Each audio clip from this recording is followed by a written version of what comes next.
O tema da mensagem de hoje é: aceite Deus te preparar para ser um verdadeiro servo.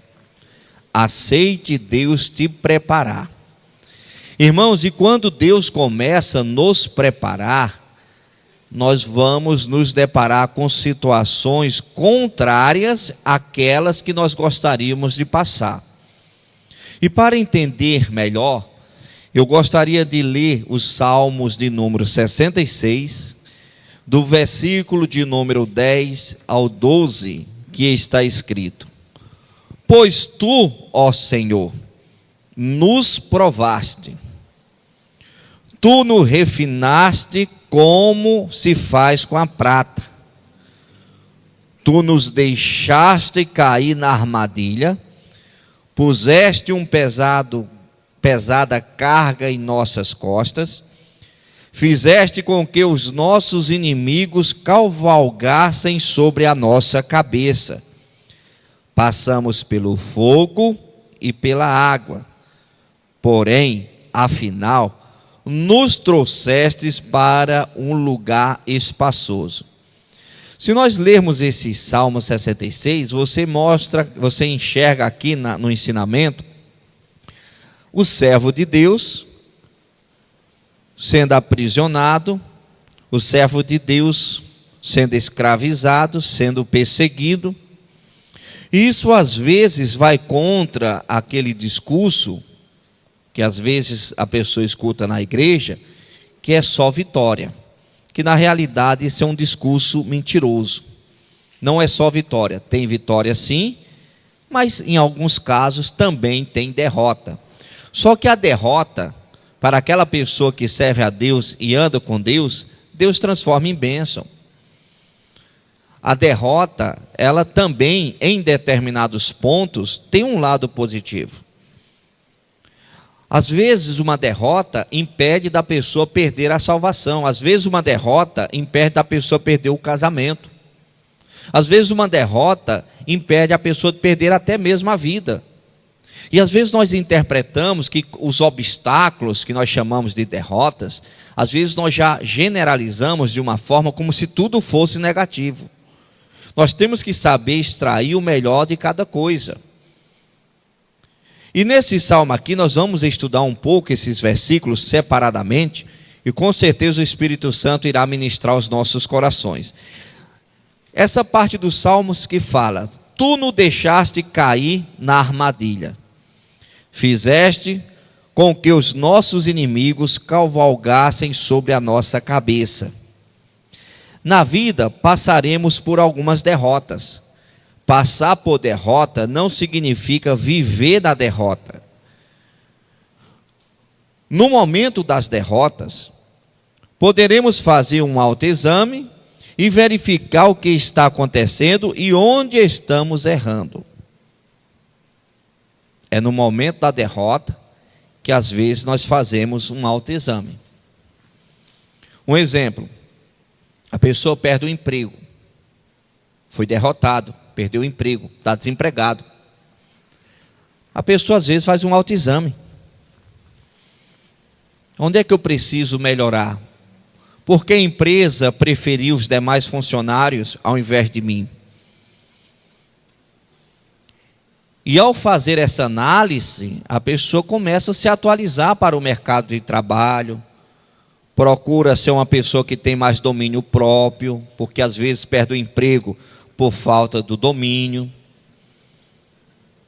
Então aquela perda, aquela derrota, ela pode ter um lado positivo na sua vida. É aquela pessoa que às vezes, um exemplo, perde um carro.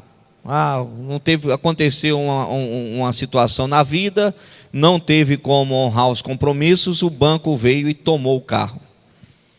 Foi uma derrota. Mas no dia do juízo final, Deus pode mostrar que às vezes foi um grande livramento que aconteceu na sua vida. Que aquele carro poderia acontecer um acidente, não sei. Ou um filho seu com um filho seu, pegar o carro e acontecer um acidente. Então tem determinadas coisas que acontecem, irmãos, que às vezes nós encaramos como uma derrota, e Deus pode transformar aquilo em bênção. Quando a Bíblia vem e fala que todas as coisas cooperam para o bem daqueles que amam a Deus, são todas as coisas, não são algumas, não são aquelas coisas agradáveis. Tudo que acontece na sua vida tem um lado positivo, se você teme a Deus, se você serve a Deus. Continuando, Deus pode nos colocar em situações impossíveis de resolvermos, para aprendermos que somos limitados e dependemos dele. Há situações que Deus pode, irmãos, nos colocar em uma situação, aos olhos humanos, impossível de sair. Quando eu falo Deus colocar, ou seja, Ele permitir aquela situação em nossas vidas. Não é Deus pegar você e colocar no meio de um problema. É Deus permitir que aquilo aconteça. Porque às vezes na trajetória da vida, irmãos, nós começamos a agir de uma forma como se nós fôssemos autossuficientes, sem depender de Deus. Eu acho, irmãos, que todo servo de Deus deveria visitar 3 lugares para aprender um pouco mais a ser humilde. Um dos lugares é o hospital. Ali a pessoa vê gente que às vezes tem muito dinheiro e que daria toda a fortuna pelo um coração, daria toda a fortuna para ter a saúde de volta e não tem como conquistá-la. Outro lugar é o presídio, para ver a importância que é a liberdade. E um outro local é o cemitério, para entender que a vida ela é curta, ela é passageira e que não vale a pena se perder nessa trajetória. E eu vou mostrar exemplo de um rei que em determinado momento ele se perdeu. Ele deixou de olhar para Deus, ele deixou de ser fiel a Deus, ele começou a acreditar na força do seu braço, ele se ensoberbeceu. Olha o que está escrito em 2 Crônicas, capítulo de número 33, versículo 1 e 2. Manassés tinha 12 anos de idade quando começou a reinar e reinou 55 anos em Jerusalém. Fez o que era mal aos olhos do Senhor, segundo as coisas abomináveis das nações que o Senhor havia expulsado de diante dos filhos de Israel. Esse Manassés, irmãos, ele virou a cabeça de tal forma que ele começou até a sacrificar crianças aos deuses falsos. Virou a cabeça. Um homem que era para seguir a Deus, servir ao Senhor, ele se ensoberbeceu, virou a cabeça. Deus permitiu que fosse preparada uma armadilha. Deus permitiu que os inimigos passassem por cima da cabeça dele, conforme o Salmo fala. E diante daquela perseguição, diante daquela luta, o homem voltou à normalidade. Às vezes, irmãos, nós paramos para voltar à normalidade. Às vezes nós descemos da soberba para a humildade, quando nós passamos por lutas. Olha o que está escrito em 2 Crônicas, capítulo 33, versículo 11 ao 13. Por isso o Senhor trouxe sobre eles os comandantes do exército do rei da Síria, que prenderam Manassés com ganchos, amarraram-no com correntes e o levaram para a Babilônia. Ele, angustiado, suplicou ao Senhor seu Deus, e muito se humilhou diante do Deus de seus pais. Orou ao Senhor, e o Senhor se tornou favorável para com ele. Atendeu-lhe a súplica, e o fez voltar para Jerusalém ao seu reinado. Então Manassés reconheceu que o Senhor é Deus. Ele se ensoberbeceu. O mundo espiritual proporcionou o quê? Armadilhas. Proporcionou ele ser humilhado. Um homem que um dia estava na posição de rei, no outro dia ele estava o quê? Preso, comendo migalhas. Mas isso aconteceu por quê? Porque ele se ensoberbeceu. Irmãos, nós não podemos nos ensoberbecer. Nós temos que sempre ter os pés no chão. Humildade. Ninguém é mais do que ninguém. Ninguém é melhor do que ninguém. Nunca humilhe ninguém. Nunca despreze ninguém. Respeite todo mundo. Não deixe você começar a acreditar na força do seu braço e achar que você é autossuficiente, porque, irmãos, o mundo espiritual descontrolado não precisa mais do que 24 horas para a tua vida sair da bênção para a maldição, para o teu casamento sair da bênção para a maldição, para a tua saúde sair da bênção para a maldição, para as tuas finanças sair da bênção para a maldição, para você deixar de ter paz e ter guerra interior. Então nunca se ensoberbeça, seja humilde. Olha o que está escrito no Salmos 40, versículo 17. Olha o que o salmista fala: eu sou pobre e necessitado, porém o Senhor cuida de mim. Tu és o meu amparo e o meu libertador. Não te demores, ó meu Deus. Olha que interessante, eu sou pobre e necessitado. O salmista aqui mostra o quê? A dependência dele para com Deus. Eu sou pobre e necessitado.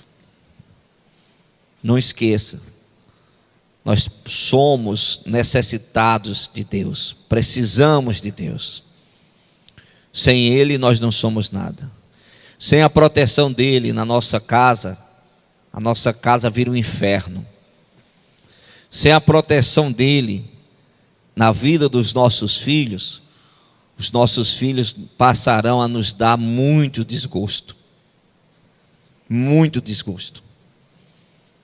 Se Deus não edificar a casa, se Deus não edificar a cidade, se Deus não guardar, será em vão os nossos esforços.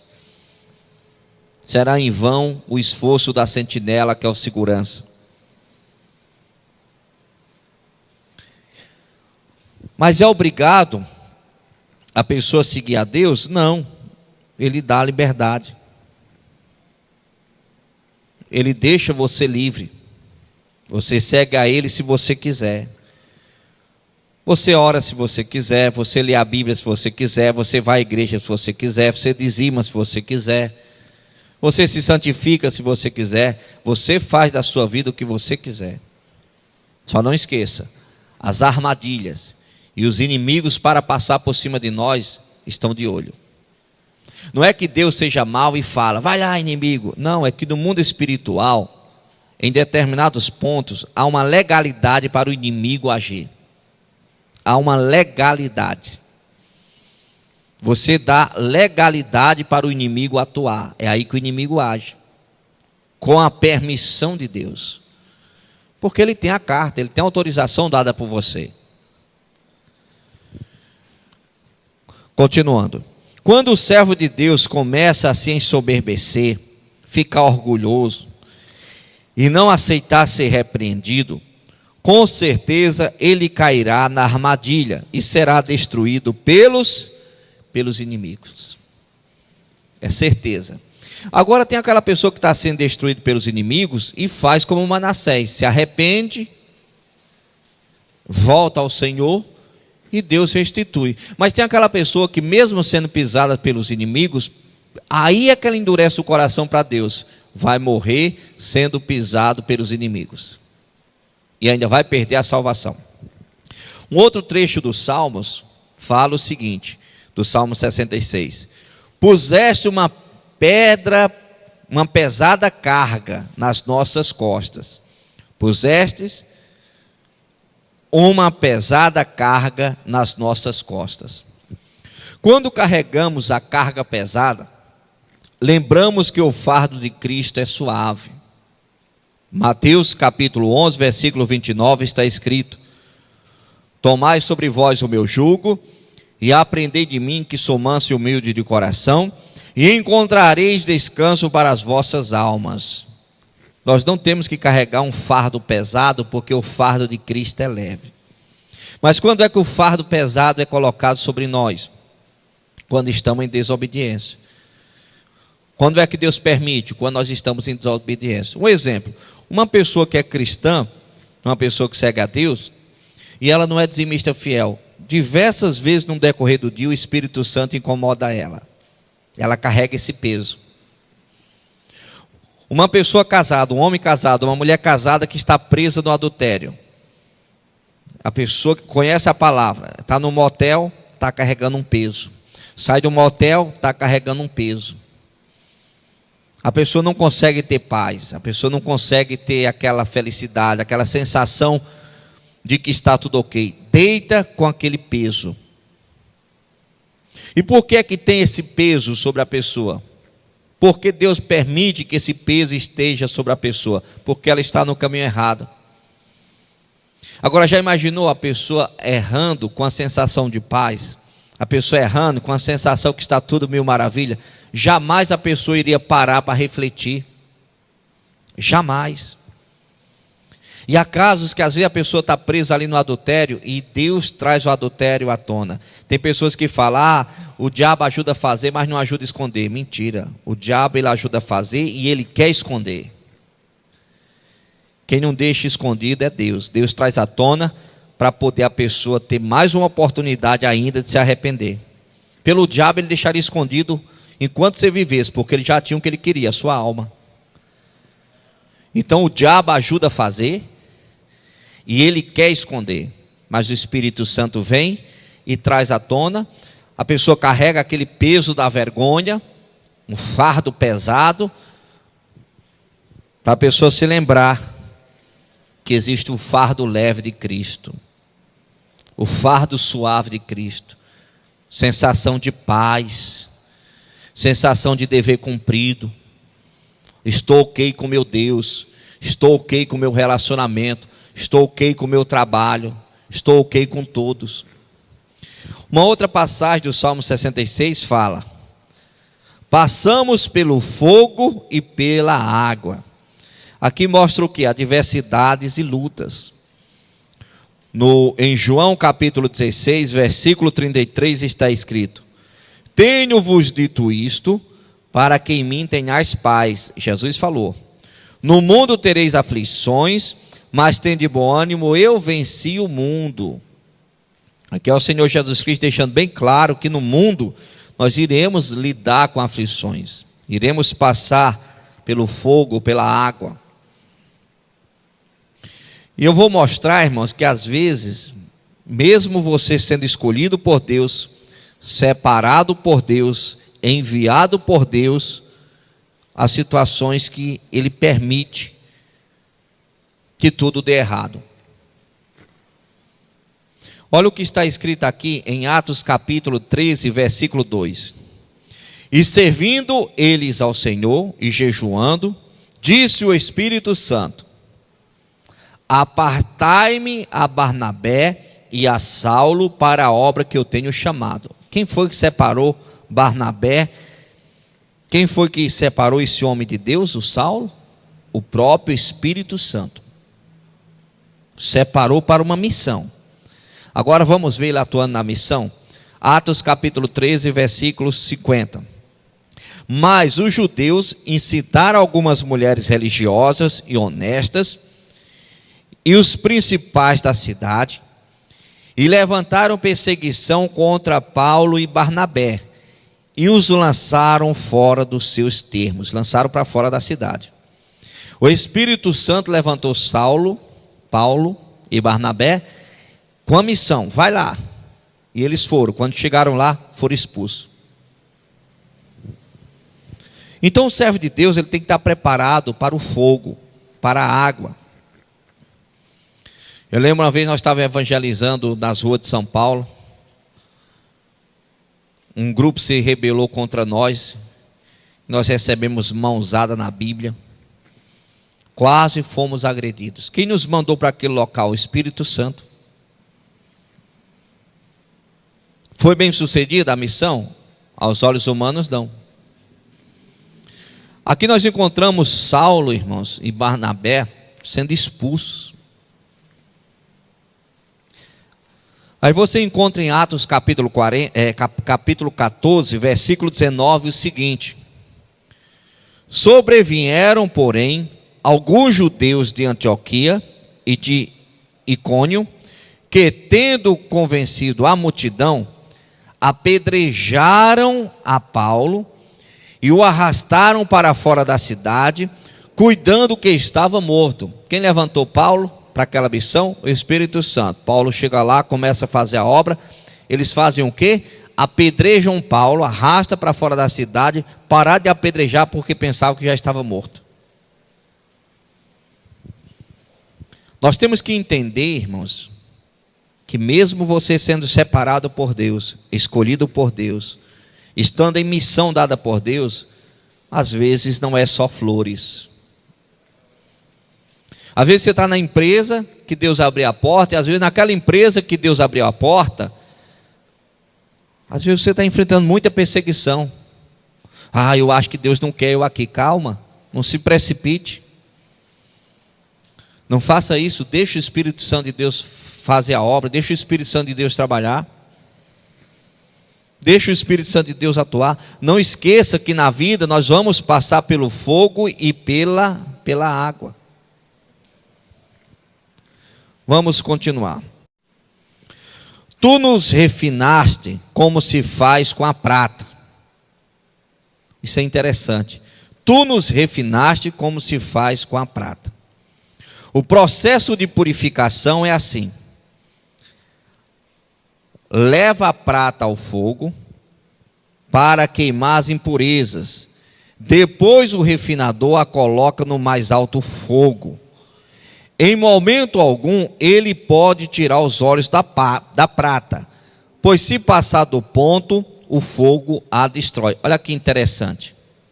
Aqui no Salmo 66 tem essa parte que fala: pois tu nos refinaste como se faz com a prata. O refinador ele pega a prata, coloca no fogo para queimar as impurezas, fica queimando as impurezas. Só que ele tem que estar de olho na prata. Chega um momento que ele põe no fogo mais alto que tem, e ele tem que estar de olho. Se passar do ponto, a prata queima. Então tem que estar de olho ali, ó. E como é que ele sabe que está pronto? Como é que ele sabe que a prata está ok? Essa é a parte mais fácil para ele. Quando ele olha para a prata e vê o rosto dele limpo. Deus, ele nos refina como a prata. É como se Deus nos colocasse no fogo e começasse a olhar. Não estou vendo eu ainda. Não tem nada do meu caráter aí. Não tem nada do meu caráter aí. Não tem nada do meu amor aí. Falta caráter. Falta amor. Não estou vendo união. Não estou vendo amor ao próximo. E o fogo. Fogo. E toma fogo. Quando ele enxergar em você a imagem dele, aí você está preparado para o final do versículo que fala: puseste-nos para o lugar espaçoso. Aí você está preparado para ser abençoado. O problema de muita gente, irmãos, que nasceu no fogo, continua no fogo, vai morrer no fogo, e Deus não vai enxergar a imagem dele em você, nessa pessoa. Por quê? Porque ela usa a liberdade de escolha dela, que ela tem dada por Deus, a mesma liberdade que os anjos tiveram, a mesma liberdade que Lúcifer teve, a mesma liberdade que Adão e Eva teve, a mesma liberdade que Judas teve. Usa a liberdade que Deus tem, que Deus deu, melhor dizendo, para não melhorar na vida, para não se aperfeiçoar. Usa a liberdade para continuar uma pessoa aprisionada no pecado, no engano, no erro. E qualquer discurso que venha atacando o pecado e não o pecador, já está sendo considerado como intolerante. É comum você encontrar muitos crentes que falam: pastor, estou passando pelo fogo. Amém. Então vê o que você tem que fazer para já sair do fogo. Bora junto? Vai casar. Tem mágoa? Perdoe. Brigas no casamento? Para de brigar. Aquilo que você faz de errado, tira o erro. É preguiçoso, tira a preguiça. Não gosta de orar, não gosta de ler a Bíblia, não gosta de frequentar o culto, começa a frequentar. Começa a tirar da sua vida aquilo que é errado, as impurezas. Quando você começa a tirar as impurezas da sua vida, Deus vai olhar e enxergar ele em você. E aí você está preparado para desfrutar da bênção do Senhor. Continuando. Aqui eu deixo o meu WhatsApp. Código 92 9985 2854. Eu não sei o que o Espírito Santo falou no seu coração.